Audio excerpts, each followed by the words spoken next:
to Love on the Pod, a podcast about all the cheesy romantic TV movies we adore. I'm Jessica. I'm Sherry. And I'm Danny. And today we're doing something a little different, and we are taking our personal favorite holiday movies that are not made for TV and turning them into made for TV movies, complete with a new plot twist and new actors and actresses cast as the main characters, as well as a fun scene. So, who wants to go first today? I can go first this time. Okay, sounds great. I think Danny went first on our Halloween pitches, so I think I did, yes. I'm going to redeem myself after our last episode when we had impromptu Storytelling. I do a little bit better if I have a little time to think. So do you want to know what it's based off of, or do we wait? I mean, you guys are going to know for sure. I think we're going to know. I think we already know. Yeah. Well, one of my very favorite movies is It's a Wonderful Life. And people have mixed thoughts about this movie. One of my very best friends cannot stand this movie. She thinks it's depressing and really? terrible. I've never met anyone that doesn't like that movie. No, me neither. Yeah. Tina hates it.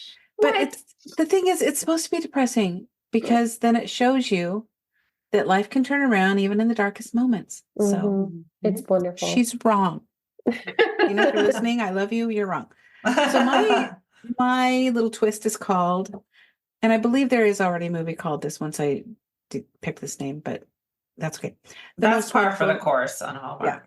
Yeah. They don't care. I was searching a particular movie last night that is a Hallmark movie, and I had about 6 come up with the same title. So, it's all good. Okay. Well, as Jonathan Bennett says, we can workshop the title. Yes. Okay, so mine's called The Most Wonderful Time of the Year. Here's a plot summary. Georgina Bailey is the heart and soul of Hollybrook, a quaint town known for its festive spirit and charming Christmas traditions. She runs Bailey's Reindeer Ranch, a beloved local business that brings joy to children and families every holiday season. But this year, disaster strikes. A blizzard of epic proportions hits Hollybrook just days before Christmas, wreaking havoc on the ranch and leaving Georgina facing financial ruin. Desperate to save her family's legacy and the town's Christmas cheer, Georgina works tirelessly to find a solution. However, mounting debt and a looming deadline push her to the brink. On Christmas Eve, feeling like a failure, Georgina wishes she'd never been born. Enter Clancy, a whimsical snowman with a heart of gold and a sprinkle of Christmas magic. He's been sent to show Georgina just how much her life really means. And this is exterior Hollybrook Town Square at night. Snow falls softly, blanketing the town square in pristine white. Georgina, bundled in a thick coat and scarf, trudges through the snow, her head bowed in despair. She reaches the town's Christmas tree, a towering evergreen adorned with twinkling lights. Overwhelmed by emotion, Georgina sinks to her knees, burying her face in her hands. Georgina, sobbing, overcome with emotion. I wish I'd never been born. Suddenly, a voice breaks the silence. Clancy. Well, that's not very festive, is it? Georgina's head snaps up. Standing before her is a snowman, a jolly fellow with a carrot nose, coal eyes, and a wide smile. He wears a jaunty red scarf and a battered top hat perched atop his snowy head. Georgina, stuttering, Did you just talk? Clancy chuckles, a sound like ice tinkling in a glass. Clancy, of course I talked. What, you've never met a talking snowman before? Georgina stares at him, speechless. She pinches herself, then rubs her eyes. Georgina, I must be dreaming, or maybe I've finally lost it. Clancy throws his twiggy arms up in mock despair. Clancy, oh, come now, a little faith, a little Christmas spirit. It's not every day a snowman pops into your life, you know.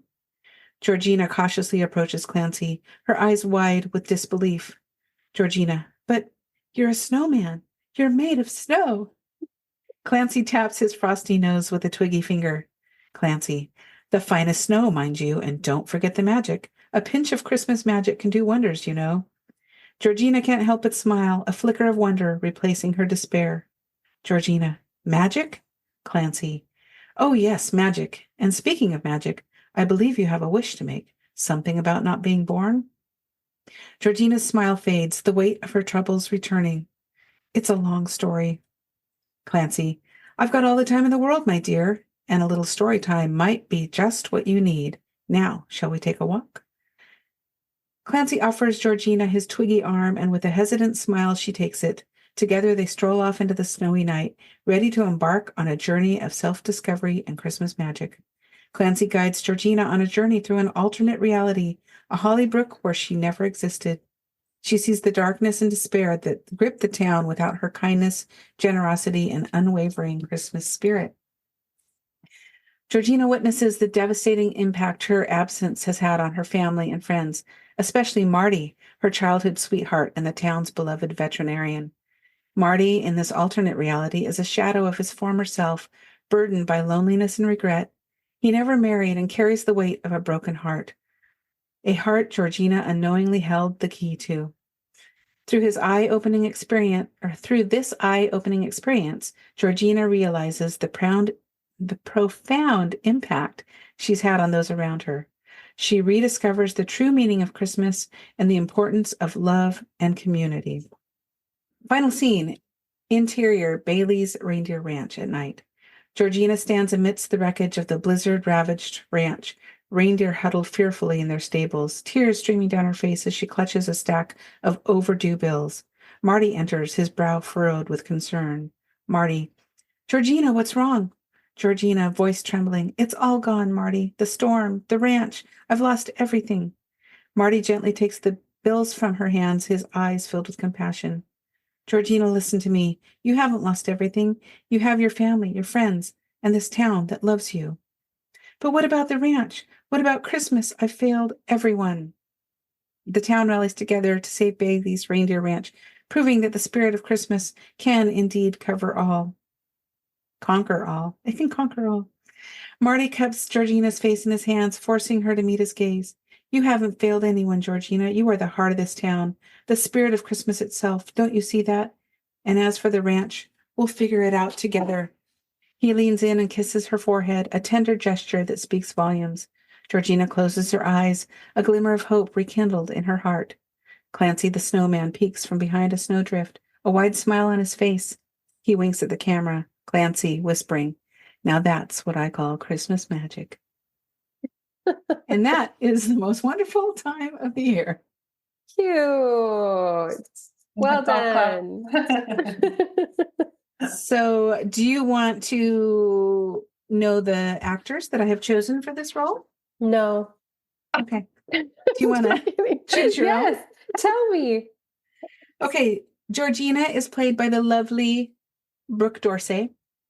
Oh, with yeah. hair flowing.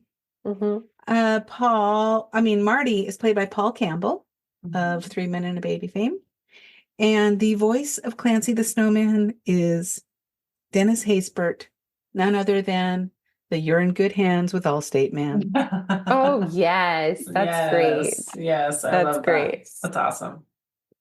And they I can't love it. afford anybody else because they have to spend all their money on CGI. So Right. these are the Yes. only characters in this movie.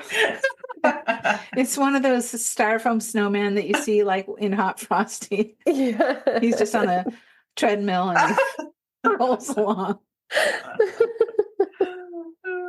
Oh, it's good. I was imagining the snowman like Jack Frost. Yeah, me too. Mhm. Oh, see, in my head, I had Sam the Snowman from Rudolph the Red-Nosed Reindeer Oh, Oh, yes. yes. with the Yeah. little goatee. Mm-hmm. Yep.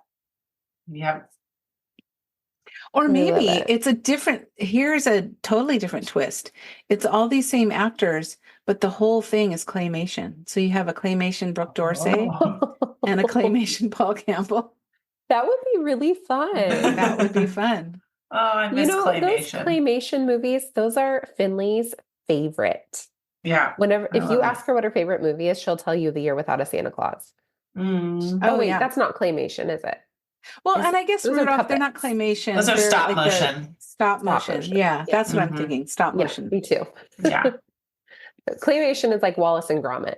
Right? Yes. Yeah, and the creepy raisin grape people, the dancing raisins. Oh, the dancing Remember raisins. Were they claymation? I think they were claymation. Yeah. What dancing raisins? The Sunsweet dancing raisins, Oh, right? you don't remember that? No. They play, I heard it through the Sounds grapevine. terrifying. Oh, look that up on YouTube. That's part of your childhood. Yeah, they're a little creepy, but yeah. Yeah. They're trying to make raisins fun.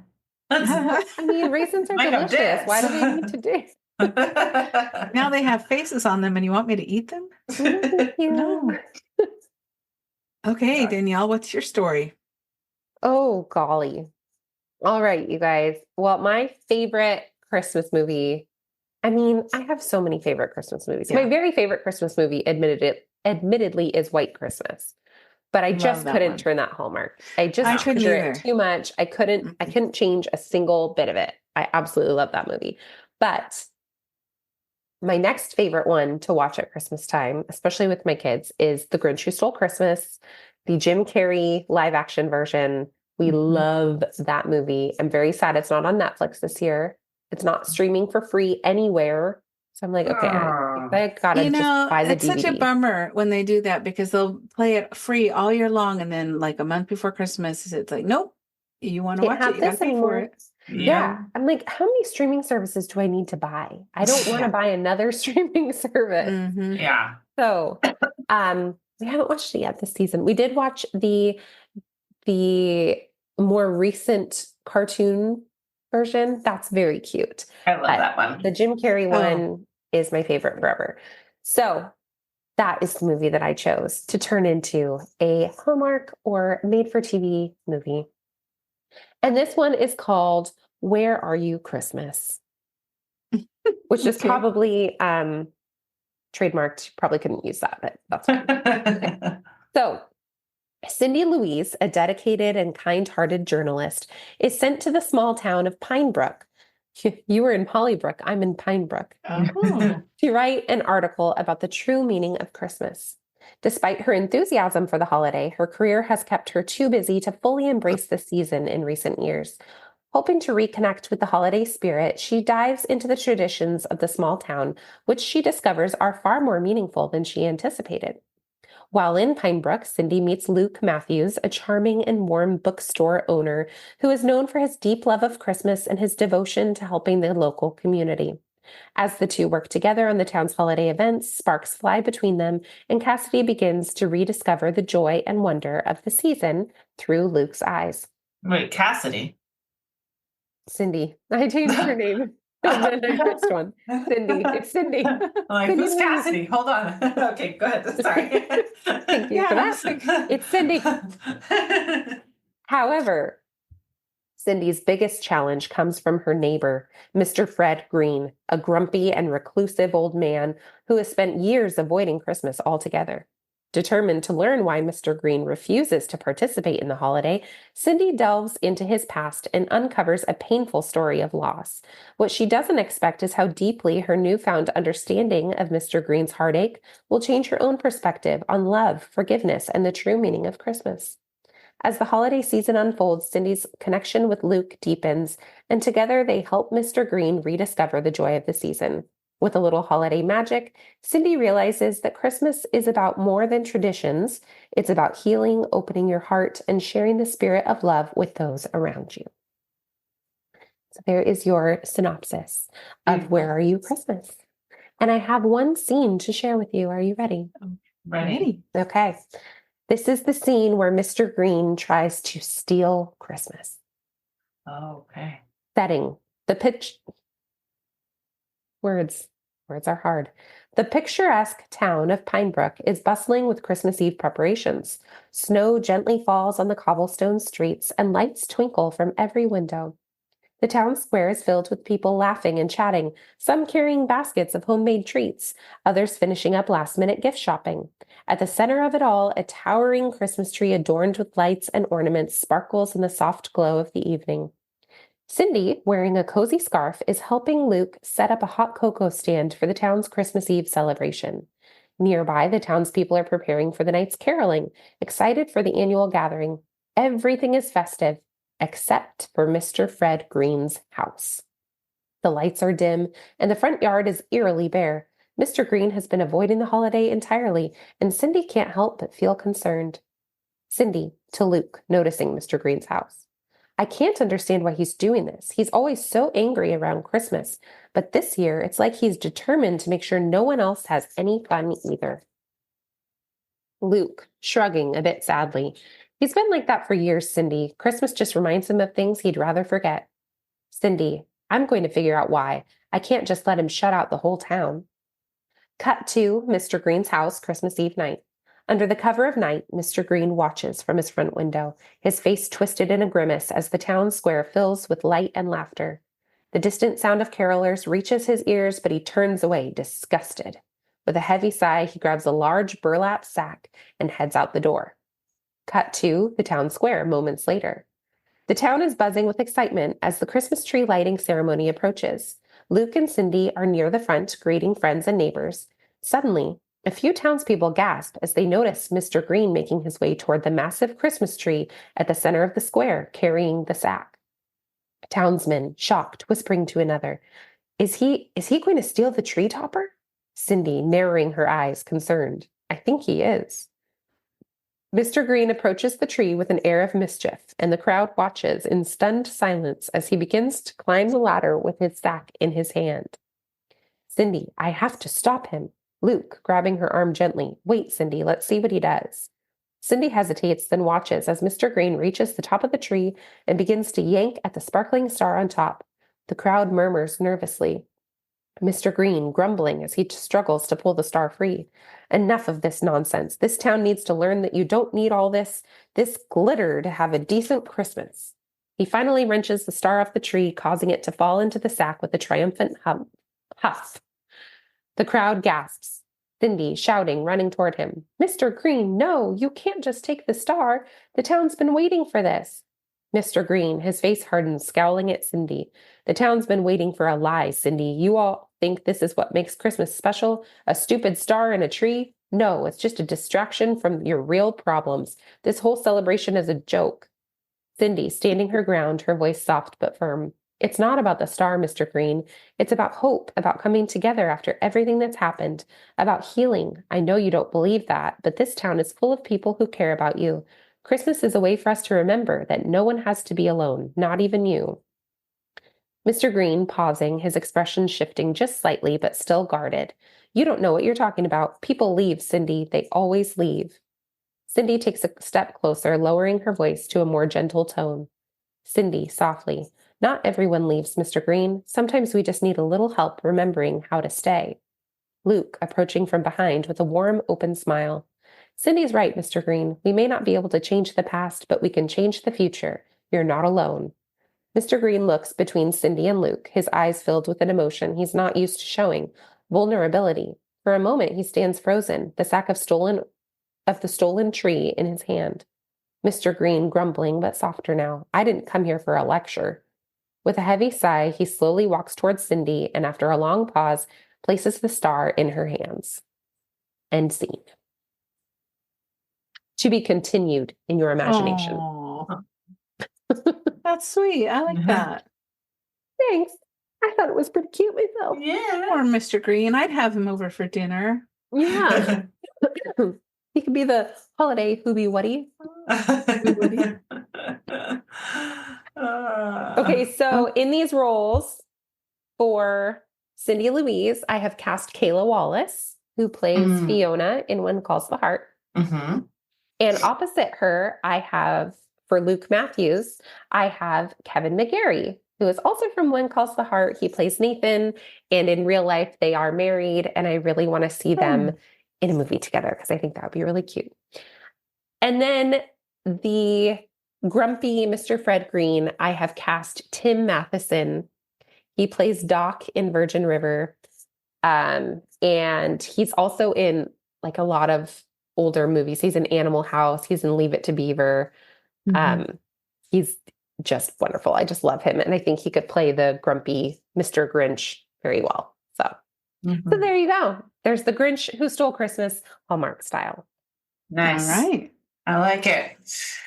Okay. So lastly, we'll get into mine. So my all-time favorite Christmas movie is Christmas with the Kranks. And so I took that and gave it I didn't have to change a lot, actually. This movie can pretty easily be made into a Hallmark movie, but changed a few things. So the new title of this film is A Last Minute Christmas. And here is the plot. So Luther and Nora Crank, they were originally played by Tim Allen and Jamie Lee Curtis. They are recast as Lucas Kramer, who is played by Colin Ferguson, and Natalie Kramer, who is played by Kimberly Williams Paisley. Oh, yes. Who did you say was the Luther character? Colin Ferguson. Ferguson. You'll recognize him when you see him, I think. He's been in a few Hallmark movies. Oh, yes. Yep. He's done 2 with Lori Loughlin. And yeah, so they're the central couple. And instead of their usual grand Christmas celebrations, Lucas and Natalie decide to skip Christmas and take a tropical vacation, prompted by Lucas's insistence that they need a break from the stress of holiday perfection.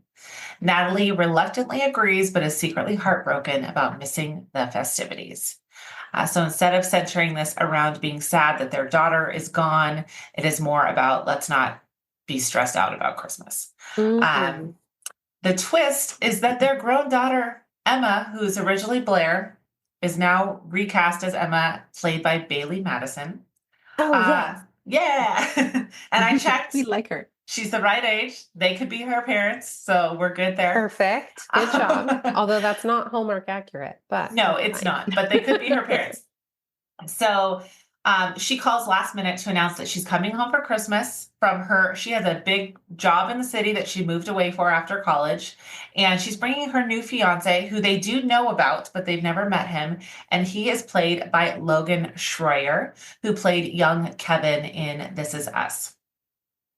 I had challenges here. There are not a lot of young male actors that are being utilized in Hallmark movies right now. So I looked through a few. Most of them were in their mid-30s, and I just felt like that was too old for Bailey Madison. So I went with somebody who has not done a Hallmark movie yet. So this announcement sends Lucas and Natalie into a frenzy trying to recreate the neighborhood's Christmas block party from scratch. They are normally in charge of this Christmas block party, and because they were going out of town, they canceled it and were not going to host it. So they rely on their charming but eccentric neighbors, Marge and Harry Canning, and they are played by Catherine Disher, who we know from The Good Witch, and Richard Thomas, who we know from The Waltons. They are our central weird couple next door. Okay. So they rely on them for help. As the Kramers scramble to bring back the Christmas magic, they rediscover the true meaning of the holidays, which is togetherness, community, and embracing imperfection. I love it. Thanks. All right, so here's a scene from this film. We are at Christmas Eve at the Kramers' home.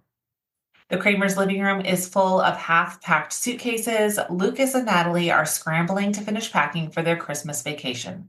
The house feels strangely quiet. No decorations, no tree, just the frantic energy of getting everything ready to go. Natalie, softly frustrated. Lucas, can we just focus and get this done? Lucas, rubbing his forehead. I know, I just want to get out of here and have a peaceful Christmas. The doorbell rings and Lucas sighs. Lucas, irritated. Ugh, not now. They open the door to find their neighbors, Marge and Harry, holding the pieces to a massive sleigh decoration complete with 8 tiny reindeer. Marge is beaming. Merry Christmas, Kramers. We thought we'd bring you a little holiday cheer before you leave. Harry, proudly, a perfect Christmas decoration for your front yard. Lucas, with his eyebrows raised, we're actually skipping Christmas this year. We're heading out on vacation. Natalie is gracious, but has a hint of frustration. Yeah, we're really trying to finish packing before we go. Marge is totally unfazed. Well, you can't leave without something festive. It's just a little bit of fun. Lucas is annoyed. We really don't have time for this. Natalie is smiling, though clearly stressed. We appreciate the thought, but we're really in a rush. Harry is still holding the decoration. It's no trouble. We'll set it up for you after you leave. Marge, sure, you can just Venmo us while you're at the airport. I'm sure I have the receipt somewhere. Natalie looks at Lucas, then at the sleigh, trying to stay polite, but clearly overwhelmed. She gives a small laugh, realizing they're stuck in holiday chaos no matter what. Natalie, sighing. This was supposed to be a quiet Christmas. The neighbors leave the decoration in the front yard. Lucas and Natalie share a look, frustrated, but softening into a shared moment of laughter. End scene. The end. I like I it. love it. Oh my gosh, you got me when she said you can just Venmo me. I'm like, I thought this was a gift. It's no problem. I was just thinking, okay, if she was playing the character of the mayor a little bit, what would she say? And I feel like she would say that. Absolutely, she would. Yes. Oh my gosh. And I like so her pairing good. with John Boy Walton. Yes. He's older than her. And I'm like, it's just time. Time is But wild. he's cemented in your brain Yeah. as John Boy, so he will forever be young. But okay, I was looking at people to play her counterpart, and because she's 65, and so most of the older gentlemen on Hallmark are in their mid to late 70s. So I was trying to find someone a little closer to her age.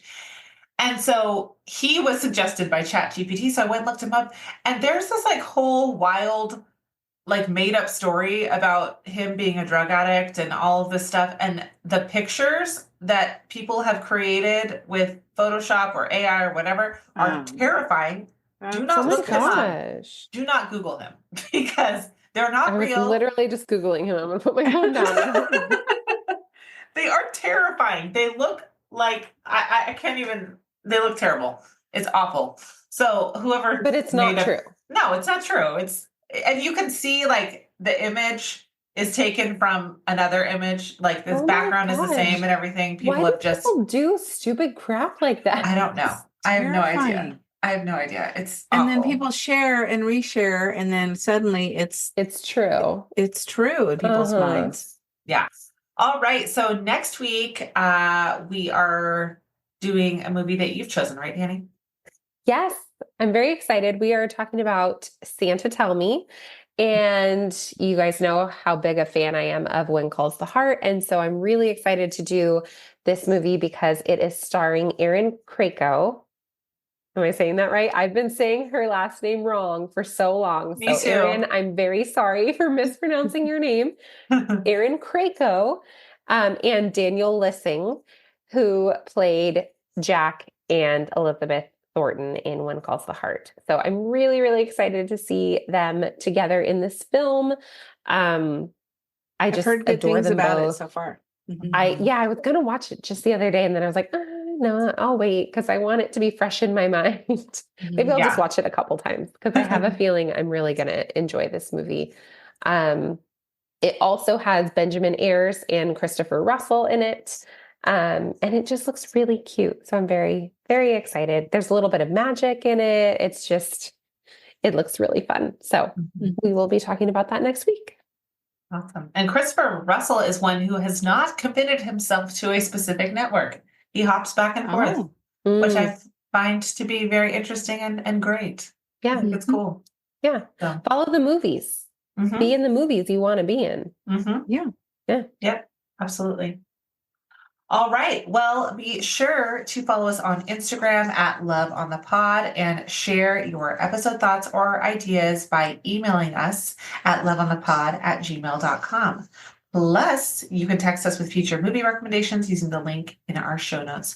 If you love this episode and want to hear more, make sure you subscribe as we drop new episodes weekly. And we now have merch on our website. So if you want to rep Love on the Pod or one of our favorite movies, then head to the website www.loveonthepod.com and pick up some merchandise. All right. I think that's it. Thanks for listening. That's it. We'll see you next time. All right. All right. Bye. Bye.